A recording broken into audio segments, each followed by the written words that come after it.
Pemirsa, jasad bocah perempuan berusia 8 tahun ditemukan di kamar kontrakan di wilayah Penjaringan, Jakarta Utara. Dugaannya korban dibunuh oleh ibu kandungnya sendiri yang menurut warga sekitar memang sudah lama mengalami gangguan kejiwaan.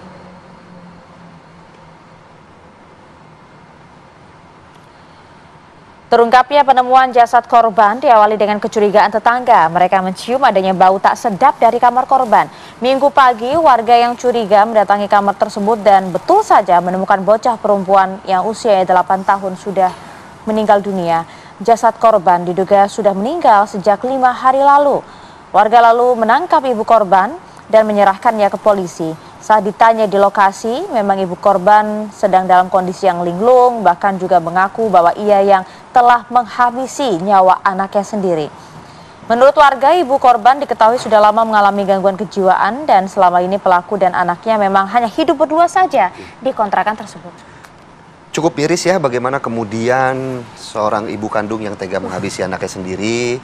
Untuk itu kita akan tanyakan langsung sebenarnya bagaimana kondisi di sana, apa kemudian kata warga di sana terkait kasus pembunuhan yang dilakukan oleh ibu kandungnya sendiri. Apakah memang benar mengalami gangguan jiwa? Kalau memang benar, kenapa tidak ada tindakan dari warga sekitar begitu ya? Juga keluarganya untuk kemudian mencegah. Dari keluarganya juga kita akan sapa rekan kami Zinedine Duhan yang saat ini berada di sana. Selamat pagi Zinedine Duhan. Silakan dengan laporan Anda.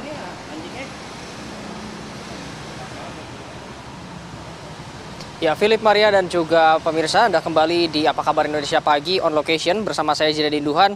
Langsung dari Penjaringan, Jakarta Utara. Ini merupakan TKP ditemukannya bocah perempuan berusia 8 tahun sudah tidak bernyawa dalam kondisi yang sudah membusuk dan diperkirakan sudah meninggal dalam beberapa hari sebelumnya. Kondisinya seperti ini, memang saat ini kondisi dari kos-kosannya sendiri sudah mulai sepi dan sudah ditinggalkan oleh para penghuninya. Per malam tadi memang masih ada sepasang suami istri yang masih mencoba untuk tinggal di sini, namun saat ini sudah benar-benar sepi atau dikosongkan. Ini juga sesuai dengan arahan dari pihak kepolisian yang meminta kepada seluruh penghuni dari rumah ini atau kos-kosan ini agar meninggalkan terlebih dahulu kosan yang sudah ditempati dalam beberapa waktu terakhir. Di sini kami akan mengajak Anda untuk melihat sebetulnya kenampakannya seperti ini. Ini merupakan kos-kosan 3 lantai yang juga di dalamnya sudah kosong. Kira-kira bentuk kamarnya seperti ini, baik di lantai 1, 2 maupun 3. Dan perlu diketahui ini informasinya adalah ibu dari korban adalah pemilik dari kos-kosan 3 lantai ini, yang mana korban beserta orang tuanya bersama sang ibu ini tinggal di lantai 3 atau bagian paling atas dari tempat tinggal ini. Nah, sayangnya kami masih belum dapat diizinkan untuk bisa melihat langsung ke bagian atas karena kan ada garis polisi, yang mana juga polisian belum melakukan rekonstruksi. Jadi di bagian atas memang masih harus steril hingga saat ini. Nah, kami akan mengajak Anda untuk berbincang bersama salah satu dari tim keamanan setempat yang berada di Penjaringan, Jakarta Utara. Di sini bersama saya ada Pak Arief. Ya. Pak Arief, mungkin dapat dijelaskan Pak seperti apa kemarin pada proses ditemukannya jenazah anak perempuan berusia 8 tahun ini, Pak? Proses dari awal? Ya. Kalau proses dari awal penemuannya yaitu ditemukan oleh para penghuni kos. Karena mencium aroma-aroma tidak sedap, ya kan, si penghuni kos ini dengan inisiatif sendiri rame-rame ke atas melihat ada apa. Ternyata ada mayat, ya kan? Ada mayat anak-anak. Berhubung dia orang ketakutan semua, jadi dia orang lapor ke keamanan setempat. Pas kebetulan saya ada di depan, saya sebagai Kantip RW 02, saya langsung ambil tindakan ke sini langsung cepat, ya kan? Saya pengen lihat bener gak? Ternyata oh bener ada mayat, ya. Setelah itu langsung saya telepon dari Penjaringan.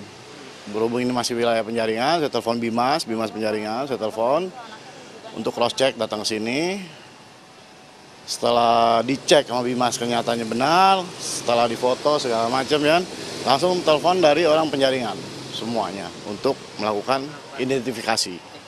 Pak Arief, ini menurut informasi yang kami dapatkan juga pada saat penghuni kos ini melapor kepada Kamtipmas, kepada Pak Arief. Seperti itu, Pak Arief posisinya sedang berada di pos bersama ayah dari korban. Apakah betul, Pak Arief? Ya, itu betul. Jadi ketika malam kejadian tersebut, penemuan mayat tersebut, saya berserta ayah korban sedang lagi ngobrol santai di pos, ya kan. Tiba-tiba ada info penemuan mayat, tapi si ayah korban ini tidak mengetahui mayat apa, ya kan. Anak kecil, tapi dia nggak tahu. Hanya posisi ada penemuan mayat di kosan. Si ayah korban bersama saya langsung ke sini. Dia tidak mengetahui bahwa mayat itu anaknya, karena kan posisi kos-kosan ini ada dua, sebelah-sebelahan. Posisinya kos-kosan ini dua-dua.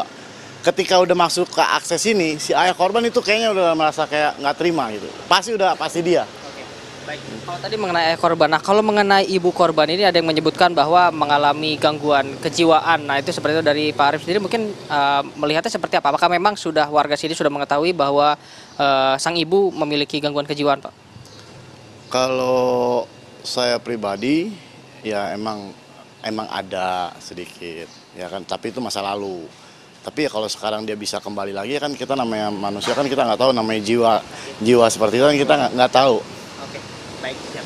Terima kasih Pak Arief untuk informasinya.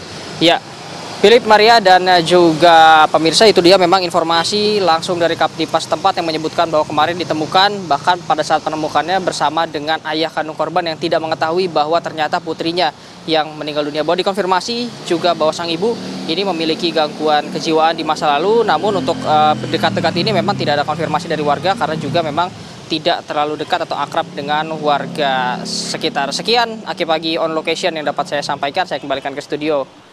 Philip, Maria. Ya, itu tadi penelusuran langsung, Zidane Duhan langsung dari lokasi di Penjaringan. Terima kasih, Zuhan.